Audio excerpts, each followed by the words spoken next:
आज का जो ये जीएफजी पे प्रॉब्लम ऑफ द डे है, टोटल काउंट। यहाँ पे टोटल काउंट है क्वेश्चन का नाम। इसका डिफिकल्टी लेवल इजी है।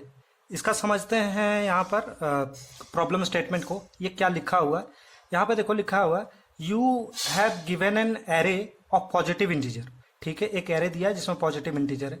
थ्रेशोल्ड वैल्यू के दिया हुआ है। ठीक है, एक वैल्यू है। For any element in the array divide into the minimum number of a small integer such that each divided integer is less than or equal to k and compute the total number of integer across the element of the array। Question का language थोड़ा सा tricky है, पर ये बहुत आसान है, बहुत ही आसान क्वेश्चन को कॉपी पे अच्छे से पहले मैं इसको समझाता हूँ। ठीक है, ये इसका प्रॉब्लम स्टेटमेंट है। ये वाला जो लाइन है इसको आप याद रखना, जो मैंने यहाँ पे हाईलाइट करके रखा है। ठीक है, ठीक। हाँ, तो देखते हैं क्वेश्चन क्या कह रहा है। क्वेश्चन बहुत ही आसान है। इस क्वेश्चन को हम समझेंगे सबसे पहले प्रॉब्लम स्टेटमेंट, फिर इनपुट आउटपुट को समझेंगे, फिर एक्सप्लेनेशन, फिर कोड। ठीक है, तो सबसे पहले ये प्रॉब्लम स्टेटमेंट हम लोग पढ़ लिए। अब उस क्वेश्चन को इंटरप्रेट करते हैं। यहाँ क्या बोल रहा है, एक हमें इनपुट आउटपुट देख लेते हैं। एक मुझे एरे दिया हुआ होगा और आउटपुट में मुझे 14 रिटर्न करना है। ठीक है, और इसमें एक के वैल्यू दिया रहेगा, मतलब के मैं आपको इसको बाद में के 3 क्यों दिया हुआ है इसका बहुत इंपॉर्टेंट है कि इसको समझते हैं। मैंने नोट में क्वेश्चन को लिख लिया। एक चीज देखो, यहाँ क्या लिखा है, divide into the minimum number of a small integer, मतलब उसे डिवाइड करना है स्मॉल इंटीजर में such that each divide integer is less than और इक्वल टू के। लेस देन और इक्वल टू के, ये वाला लाइन सबसे ज्यादा इंपॉर्टेंट है। अब देखो यहाँ पे ये 10 है। ठीक है, मान लेते हैं ये पिज्जा का साइज है। ठीक है, ये मेरा क्या है, पिज्जा का साइज है। इसको क्या करना है ना, मिनिमम पार्ट में आपको डिवाइड करना है, जिससे हम मिनिमम पार्ट में इसको डिवाइड करना है। बस कंडीशन ये है कि आप जब डिवाइड करो ना तो लेस देन और इक्वल टू के होना चाहिए, यानी कि यहाँ 3 है। जैसे ये 10 है, ये 10 साइज का पिज्जा है, इसको हम 5-5 में डिवाइड कर दिए, तो 5-5 में डिवाइड कर दिए तो कितने पार्ट में डिवाइड हुआ, 2 में डिवाइड हुआ। ठीक है, पर यहाँ क्या बोला, के इज इक्वल टू क्या हुआ, 3 दिया हुआ। मतलब जब हम इस पिज्जा को मान लेते 10 लेंथ का पिज्जा है ये, तो ये जब 5-5 में डिवाइड कर रहे हैं ना, तो 5 आप नहीं ले सकते हैं। लेस देन और इक्वल टू के, माने 3 से छोटा, आपको हमेशा 3 से छोटा या इक्वल टू में साइज में डिवाइड करना है। ठीक है, तभी लेना, वरना ये, हाँ ठीक है। आप समझते हैं मिनिमम नंबर जब हम पिज्जा को डिवाइड करें 3 साइज, मैक्सिमम जो के साइज दिया हुआ था उसमें जब हम डिवाइड करें ना, तो उसका आंसर जो ना टोटल मतलब डिवाइड करें, जो पार्ट बनेगा पिज्जा का जो स्लाइस होगा वो कम से कम पार्ट में डिवाइड हो। ठीक है, यही मेन क्वेश्चन यही है। जैसे ये 10 है, ठीक है, तो ये 10 साइज का पिज्जा है मेरे पास। अब मेरे पास के इक्वल टू 3 है। हमें क्या बोला गया है कि आप लेस देन के इक्वल टू 3 में आप डिवाइड करो। 1 में भी डिवाइड कर सकते, 2 में भी, 3 में। पर ध्यान ये रखना है कि मुझे मिनिमम करना है। जैसे अगर मैं 1 से करूं, 1 से, तो यहाँ पे क्या आ जाएगा, 1 1 1 1, तो ये कहां तक चलेगा, टोटल 10 पार्ट आएगा अगर 1 से मैं करूंगा तो। अगर मैं 2 से करता हूं, ठीक है, तो 2 से मैं डिवाइड करूंगा तो 10 है, तो ये 5 पार्ट में डिवाइड हो जाएगा, 2 2 2 2 2 2 2, तो 1 2 3 4 5, टोटल 5 पार्ट में आ गया था। अगर मैं 3 से डिवाइड करूं, 3 का स्लाइस बनाऊं, मान लेते हैं पिज्जा का 3 स्लाइस बनाते, ये 3 लेंथ का, ये 3 लेंथ का, ये 3 लेंथ का, तो 3 3 6 3 9, 1 10, एक छोटा सा स्लाइस जो बच गया, छोटा सा स्मॉल स्लाइस पिज्जा है, तो 3 3 6 3 9 और 1 10, इसका आंसर क्या है, 4। हम डिवाइड क्या कर रहे हैं, लेस देन इक्वल टू के में। अभी तीनों में एक बात बताओ, हमें क्या पूछा है, जब डिवाइड करो लेस देन इक्वल टू के में, तो आंसर क्या करना, minimum number of small integer, मतलब इन तीनों में जो सबसे छोटा वैल्यू है उसका आंसर होगा। तो इसका आंसर क्या होगा, 4। समझे? तो हमें मिनिमम पार्ट में डिवाइड करना है। ये पिज्जा का स्लाइस है, उसको मिनिमम पार्ट में डिवाइड करना है। तो कितना में डिवाइड करें जिसके, तो आखिर मेरा मिनिमम आंसर आए, और उस जो टोटल जो डिवाइड का आंसर आए वो मेरा मिनिमम होना चाहिए। ठीक है, ये। अब दूसरा एग्जांपल लेते हैं, ये 10 का 5 का है, ठीक है, तो k इक्वल टू 3 दिया हुआ है, तो हमें लेस देन इक्वल टू 3 तक ले सकते हैं, है कि नहीं? तो 1 में डिवाइड कर सकते हैं, 2 में, 3 में। 5 है, ठीक है, ये मेरा 5 है, 5 लेंथ है। अगर मैं 1 में डिवाइड करूंगा तो 5 साइज में करूंगा तो ये क्या होगा, टोटल 5 पार्ट में डिवाइड होगा। उसके बाद 5 पार्ट में अगर ये डिवाइड हो रहा है, अब उसके बाद देखो, अगर मैं 2 लेता हूं, 1 हो गया, 2 लेता हूं तो 2 फिर ये दो, दो दो चार और एक छोटा स्लाइस बच गया, तो ये 5। टोटल कितने पार्ट में डिवाइड हुआ? 1 2 3, 3 में हुआ। अगर मैं इसी चीज को 3 में कर देता हूं तो बचा छोटा सा पार्ट कौन? 2। तो ये 3 2 5 हो गया। अब ये कितना स्लाइस में, कितना स्लाइस हुआ पिज्जा का? 2 ही स्लाइस हुआ। तो हमें क्या, यही तो चाहिए ना, हमें मिनिमम चाहिए। मिनिमम चाहिए मतलब क्या? इन तीनों का मिनिमम क्या है? 2। तो हमें इसमें मिनिमम क्या है? 2 पार्ट। अब ये जितना है, अब उसी तरह 5 का था, फिर ये 8 का है, ये 10 का है, 13 का। ये 5 का जब हम डिवाइड करते हैं तो कितना आंसर आता है? 5 का 2 आएगा। 8 का कितना आएगा? अगर ये 8 है तो 8 को डिवाइड करेंगे 3, 1 2 3 में कर सकते हैं, पर हमें मिनिमम आंसर लेना है, इसलिए स्लाइस ज्यादा लेंगे। स्लाइस का जो लेंथ होगा ज्यादा लेंगे ताकि जल्दी लेंथ खत्म हो जाए और उसका डिवाइड का पार्ट कम हो जाए। तो 3 और 3 6, यहाँ बचा 2, यहाँ 3 ही लेंगे, इसका 3 हो गया। ये 10 का अभी समझाए थे, कितना आया था? 10 5 4, जब हम ये कर रहे थे इसका आंसर 4 आया था। 13 का कितना आएगा? 13 का एक बार और देख लेते हैं। ये 13 है, ठीक है, ये 13 लेंथ का है। तो एक दोस्त को 3 दे दिए स्लाइस, फिर दूसरे दोस्त को 3 दे दिए, फिर दूसरे दोस्त को 3 दे दिए, फिर 3 दे दिए, तो 3 3 6 3 9 3 12, एक छोटा सा स्लाइस एक बच गया। तो ये कितना हुआ? 4 और 1, ये 5 स्लाइस हो गया। 1 तो 5 हो गया, तो ये इसका आंसर 5। अब क्या करना है? टोटल निकालना है। तीनों को जब जोड़ देंगे तो टोटल आ जाएगा। इन तीनों का, चारों का टोटल कितना होगा? 3 2 5 और 9 9 5 14, यानी 14। तो हमें ये 14 आंसर समझ गए। तो देखो, हम लोग यहाँ सबसे पहले प्रॉब्लम स्टेटमेंट समझे, फिर क्वेश्चन भी हम लोग इनपुट आउटपुट समझ गए, इसका एक्सप्लेनेशन भी समझ गए। अब लास्ट पार्ट हो गया कोड, तो हम समझ गए। अब लास्ट पार्ट इसका कोड को हम लोग समझते हैं, ठीक है, कोड को अब समझते हैं।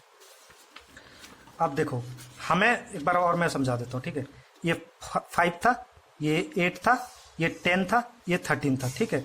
इसका आंसर मेरा कितना आया था? इस जगह पे देखो, इसका आंसर मेरा 2 आया था, इसका आंसर 3 आया था, इसका आंसर 4 आया था, इसका आया था 5। अब जब हम डिवाइड कर रहे थे, जैसे 10 वाला जब हम डिवाइड किए थे, इस जगह पे देखो तो कितना कितना में किए थे? 3 3 3 3 1, 3 3 3 एंड लास्ट में 1 छोटा स्लाइस। अब हमें क्या, कितना टोटल? ये एक 4 स्लाइस बना था। ये 4 स्लाइस आया कैसे था? देखो, 10 को अगर 3 से हम डिवाइड करते हैं तो मेरा इस जगह से कितना आएगा? 3 3 9, 3 3 जा 9, 9 में 1 गया, ये 9 में 10 में 9 गया 1। तो ये जो 3 जो बच गया, कितना? ये जो 3 आया, इतना 3 3 9, मतलब 3 पार्ट में डिवाइड हुआ और एक छोटा स्लाइस प्लस 1। तो आपको क्या करना है? इसका हर एक नंबर का ये 2 3 और 4 कैसे लाना है? हमें कैसे लाना है? देखो, हमें क्या, ये 10 था, तो 10 को क्या किए थे? 3 3 3, मतलब 9 लेंथ खत्म हो गया और एक छोटा स्लाइस बच गया था। तो टोटल पार्ट कितना हुआ? 1 पार्ट, मतलब स्लाइस वाइज पिज्जा अगर देखें तो 1 slice, 2 slice, 3 slice, 4 slice, 4 slice हो गया पिज्जा मेरा, ठीक है। अब देखो, अगर 10 को 3 से मैं डिवाइड करता हूं, 3 से ही क्यों करूंगा? क्योंकि k = 3 दिया हुआ है, ठीक है। k से करूंगा तो 3 3 9, ठीक है, एक बच गया। तो ये 3 स्लाइस प्लस ये छोटकू स्लाइस, ये छोटकू जो है ना, तो 3 + 1, टोटल कितना स्लाइस बना पिज्जा का? 4 स्लाइस, ठीक है। अब देखो, अगर ये 13 था तो 13 को 3 से डिवाइड किए तो 3 चौका 12, प्लस ये एक छोटा साइज का लेंथ का बच गया, तो 4 स्लाइस ये हो गया और ये एक छोटकू साइज, तो कितना हो गया? 5 स्लाइस, 5 हो गया टोटल, ठीक है। अब इन सबको जोड़ देंगे यहाँ पे इसी तरह, तो 14 आ गया। अब देखो, अब नेक्स्ट स्टेप देखो, हमें क्या करना है ना, अब कोड पे आते हैं, ठीक है। कोड हमें क्या करना है? ये जो नंबर आएगा, ये एरे ऑफ आई, जो भी मेरा नंबर होगा, जो भी ARR ऑफ 0 1 2 3 जो भी होगा, मान लेते हैं 5 है, अगर इसको डिवाइड करेंगे k से, ठीक है, k से, उससे पहले ये वाला समझ लेते हैं। ARR ऑफ आई हमें क्या चाहिए? ये 4 चाहिए, तो हम क्या कैसे करेंगे? यहाँ पे ये साइन दे देंगे, इससे क्या आता है मेरा? देखो, इस साइन से मेरा रिमाइंडर आता है, इसलिए ये वाला साइन देंगे ताकि मेरा ये आए, ठीक है। तो इसीलिए हम k से डिवाइड कर देंगे, तो इससे मेरा क्या आ जाएगा? मान लेते इसका नाम रख देते इंट काउंट या स्लाइस नाम रख देते, ये जो भी है। इससे मेरा क्या आ गया? ये 4 आ गया, ठीक है, 4 आ गया। अब हमें ये देखना है कि इफ ARR ऑफ आई अगर इसका मॉडुलो लाते हैं k नॉट इक्वल टू 0, मतलब नॉट इक्वल टू 0 हुआ, मतलब यहाँ पे क्या हुआ? एक रिमाइंडर बच गया, मतलब छोटकू स्लाइस बच गया इस जगह पे, यहाँ पे छोटकू स्लाइस हो गया। इस छोटकू स्लाइस में हम क्या करते हैं? एक और जोड़ना पड़ जाता है, count equal to count plus 1, ठीक है। देखो, अगर ये 12 रहता तो हम 3 3 में 4 में डिवाइड कर देते, तो 12 आ जाता 0, कोई दिक्कत नहीं, इससे ये वाला तो हो जाएगा इस जगह पे, इस जगह पे। फिर दोबारा समझाता हूँ। जैसे ये 12 था, ठीक है, ये 12 है, तो इसको 3 से डिवाइड करते 4 तिया 12, तो ये पूरा पूरा हो जाता, 3 का पार्ट बनाते, 4 स्लाइस में डिवाइड होता है, 4 तिया 12 खत्म। पर ये अगर 13 होता तो क्या करते, 3 3 6 3 9 3 12, पर एक छोटा स्लाइस बच जाता ना, तो इसको भी तो काउंट में करना पड़ेगा ना।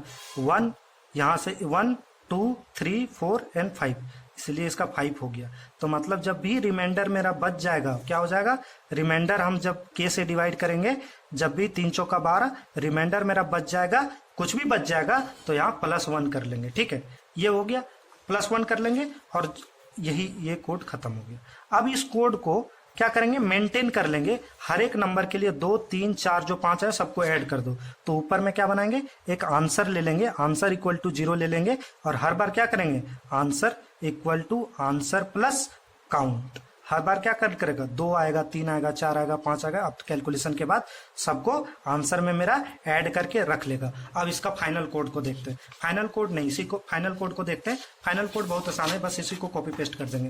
पहला क्या होगा, हमें दिया रहेगा क्या, हमें इंटीजर रीड, क्योंकि हमें देखो 14 यहाँ पे, क्वेश्चन कहाँ गया, यहाँ देखो इस जगह पे क्या करना है, 14 मुझे रिटर्न करना है, तो इसका यहाँ क्या दिया रहेगा, इंट दिया रहेगा, ठीक है, क्योंकि 14 रिटर्न करना है। और इसका नाम लेते हैं, इसका नाम लेते सॉल्व, नाम फंक्शन का नाम सॉल्व है। उसके बाद मुझे क्या चाहिए, एक एरे देगा, एरे देगा कि नहीं, तो एक इसका एरे ले लेते हैं, एरे दिया हुआ इस जगह पे।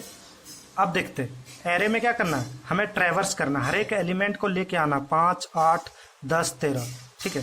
इस जगह पे देखो, अभी ये था ना, इस जगह पे 5 8 10 13, तो 4 i equal to 0, i less than n and i plus plus. इस जगह पे n क्या है, लेंथ ऑफ द साइज।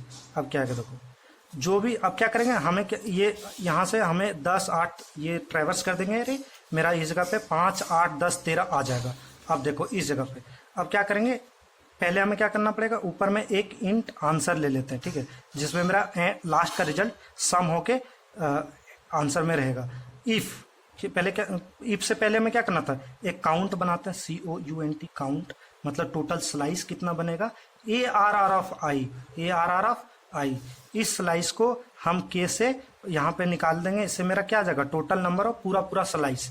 इस जगह पे लिखे थे ना, यहाँ देखो ये लिखे थे 4 आया था, इससे मेरा 4 वाला आंसर आ जाएगा।